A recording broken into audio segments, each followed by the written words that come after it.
I need to tell you about what just happened in Washington. And I'm not exaggerating when I say this is the most significant congressional rebellion against a sitting president since Watergate. Congress just stripped President Trump of his power to impose tariffs on Canada. Not Democrats alone, Congress. 22 Republican senators crossed the aisle and joined every single Democrat to vote 71 to 29. The House followed hours later, 298 to 137, with 61 Republicans breaking ranks. Both votes were veto-proof. Both were historic. And both delivered a message no president has received in modern American history. You've gone too far, and we're taking this out of your hands. Let me tell you what happened, why it matters, and what it means for all of us. I want you to picture the Senate floor that day. Every single senator was present. No absences, no convenient overseas trips. The galleries were packed, and in one row sat several Iowa farmers in worn Carhartt jackets who had driven 11 hours just to watch this vote happen. The tension was physical.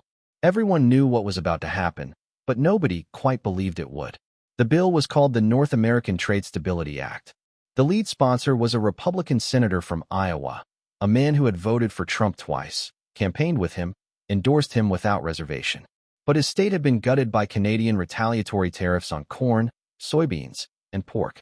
He co-authored this bill with a Democratic senator from Michigan, whose constituents were watching auto plants shut down because of tariff chaos that had turned the Detroit corridor into an economic disaster zone. When the Iowa senator rose to speak, the chamber went completely silent. He's a tall man, silver-haired, mid-60s, with the weathered hands of someone who grew up on a farm. He spoke without notes. I did not come to the United States Senate to destroy the livelihoods of the people who sent me here. I support this president on many issues. I have defended this president when I believed he was right. But I will not, support a trade policy that is closing factories in my state, bankrupting farmers, and raising prices for every family I represent. He paused. The people of Iowa did not elect me to be loyal to any one man. They elected me to protect their interests. And their interests require me to vote yes on this bill today. The silence that followed. You could hear people holding their breath. Then the roll call began. The first Republican yes vote drew a murmur. The second drew a louder one. By the fifth defection, reporters in the press gallery were typing furiously, trying to keep count. When the 67th vote was cast, the vote that crossed the two-thirds threshold and made this veto-proof, there was an audible gasp, followed by something that almost never happens in the Senate, spontaneous applause. Final tally, 71 to 29. All 49 Democrats, 22 Republicans. They didn't just want to pass this bill. They wanted to make it untouchable. Let me walk you through what this legislation really does, because the scope is far more sweeping than most people realize. First, it immediately rescinds all tariffs on Canadian goods imposed by executive action. Steel, aluminum, lumber, dairy, auto parts, all gone, effective immediately. Second, and this is the structural change that will outlast any presidency.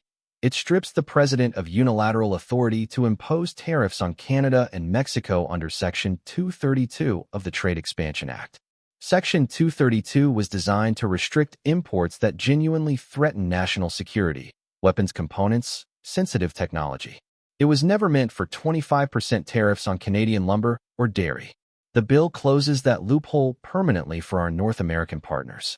Third, any future tariffs on Canada or Mexico exceeding 5% require explicit congressional approval. The president can propose, negotiate, advocate, but cannot act alone. Fourth, there's a snapback mechanism. If any future president tries to reimpose tariffs through any legal loophole, it automatically triggers a congressional override vote within 48 hours. No committees, no delays, no filibuster. Just a straight yes or no vote.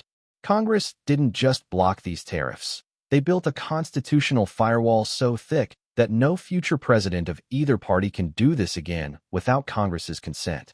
But vote totals don't tell you the real story. The real story is why these Republicans broke. The Iowa senator had watched farm bankruptcies in his state jump 40% in 12 months. Land values dropped 15%. Farmers who had operated the same land for 4 generations were selling because they couldn't make loan payments. 3 weeks before the vote, he held a town hall in Polk County. A 63-year-old soybean farmer named Dale Gunderson stood up, holding a folder of bank statements. "Senator, I've voted Republican my entire life. My father, my grandfather, we believed in free markets and keeping government out of our business. And now the government, our government, the one we voted for, has destroyed my export market, collapsed the price of my crop.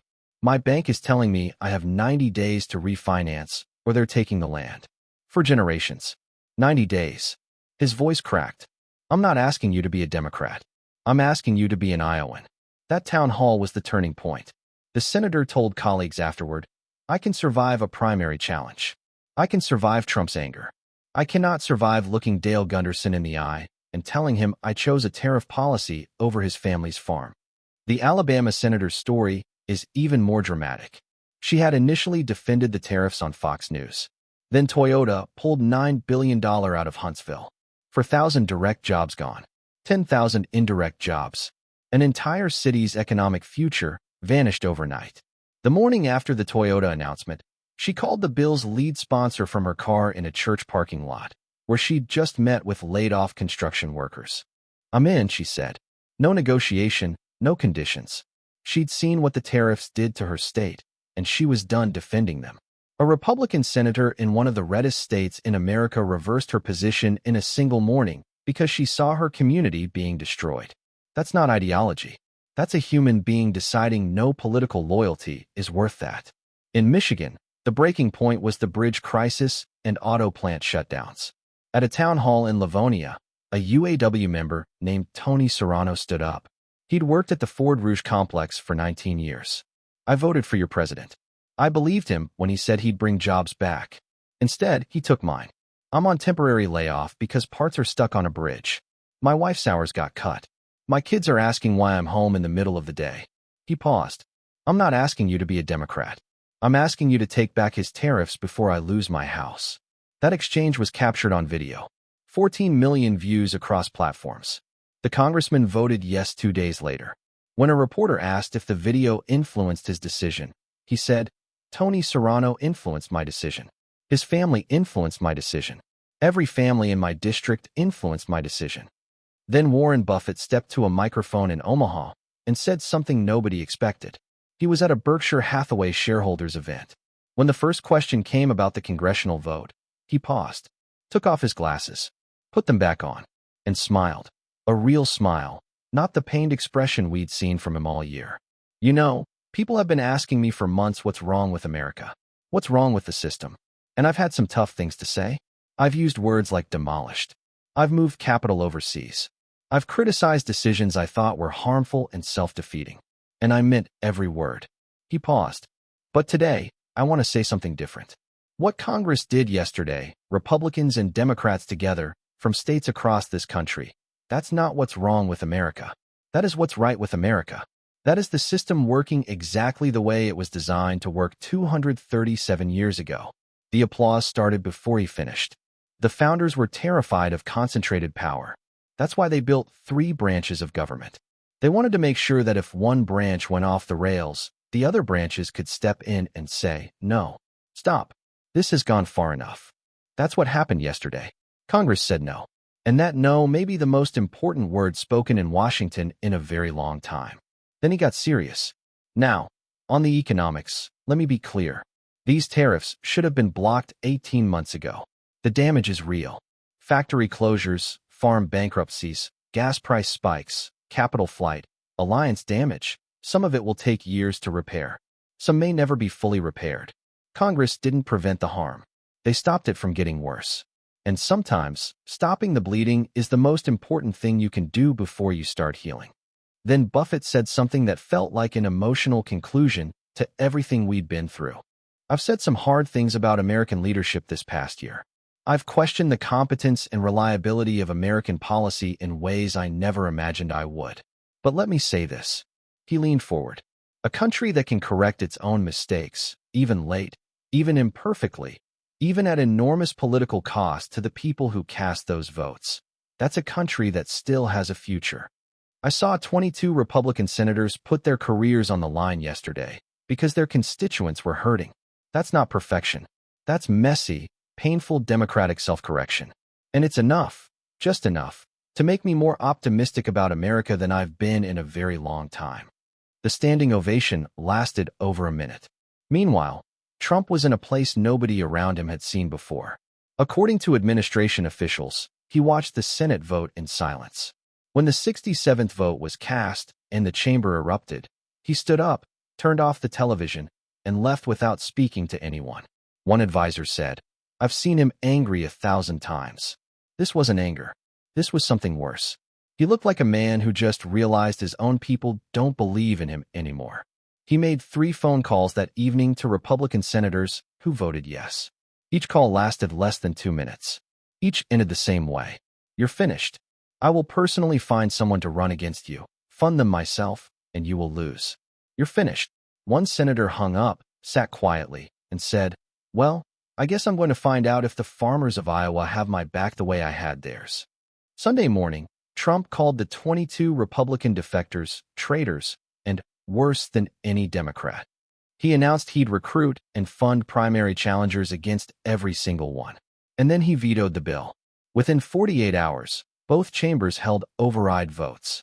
The Senate, 71-29. Identical to the original vote. Not a single Republican switched back. Not one. Despite the phone calls, the attacks, the traitor label, the explicit promise of funded primary challenges, every single one of the 22 held firm. The House overrode 296 to 139. He vetoed it. Congress overrode the veto. The tariffs are dead. But here's the part that prevents anyone from calling this a victory. The damage is real, and it's permanent. Markets rallied. The Dow surged 600 points. The dollar stabilized. Canada signaled willingness to resume negotiations. But Toyota's $9 billion isn't coming back to Alabama. That factory is being built in Ontario. Those 4,000 jobs are going to Canadians. The farm bankruptcies already filed can't be unfiled. Dale Gunderson's 4-generation family farm can't be unlost. The export markets Iowa farmers spent decades building were destroyed in weeks. Canadian buyers found other suppliers, Australian wheat, Brazilian soybeans. Those relationships are now entrenched. Tony Serrano and his wife don't get back pay for months of lost wages. The alliance is damaged with Australia, Japan. The EU will take years of consistent American behavior to rebuild. The Democratic Prosperity Compact Carney negotiated with the EU isn't going away. The dollar bypass framework is operational, processing real transactions every day. Congress stopped the policy. They cannot undo the consequences. The tariffs lasted 18 months. The damage will last a decade, maybe longer. So here's where we are. Congress reclaimed its constitutional authority over trade policy. 22 senators and 61 representatives chose their oath over their party. Trump has declared war on them. Primary challenges have been announced. But early polling shows something unexpected. In 3 of 4 states, the incumbent defectors are ahead of their Trump-backed challengers. Turns out when you vote to save your constituents' farms and factories, your constituents remember. The Republican coalition is cracking. The populist wing that defines loyalty as personal allegiance to one man versus the governing wing that defines loyalty as delivering results for real people. Whether that crack widens into a generational fracture or seals into another uneasy truce, nobody knows yet. But the vote has already shifted the balance of power in ways no tweet, no rally, and no primary threat can easily reverse. And there's something bigger here. This bill doesn't just block tariffs. It reclaims congressional authority over trade, authority that Article 1, Section 8 of the Constitution explicitly grants to Congress, but that's been slowly ceded to the executive branch over 50 years. Future presidents of either party now face a Congress that has demonstrated its willingness to assert its constitutional power. The precedent is set. The mechanism is built. The next time any president tries to impose unilateral tariffs that damage the economy, Congress has a template and the institutional memory of having already done it. This isn't about tariffs anymore. This is about whether the American system, the one designed by people who understood the danger of concentrated power, still functions. Whether the guardrails built into the Constitution 237 years ago can still hold when a president pushes against them with full force. Whether a country that has spent the last year watching its alliances fracture, its factories close, its farms bankrupt, and its place in the world diminished can still find, somewhere in its institutional DNA, the capacity to say, enough. Stop. We're going a different direction. And today, imperfectly, belatedly, at a cost that should haunt everyone who could have acted sooner, the answer is yes. Barely. Late. After too much damage that didn't need to happen. But yes, the system still functions. The tariffs are dead. The damage is real. And the system, bruised, battered, late to the fight, is still standing.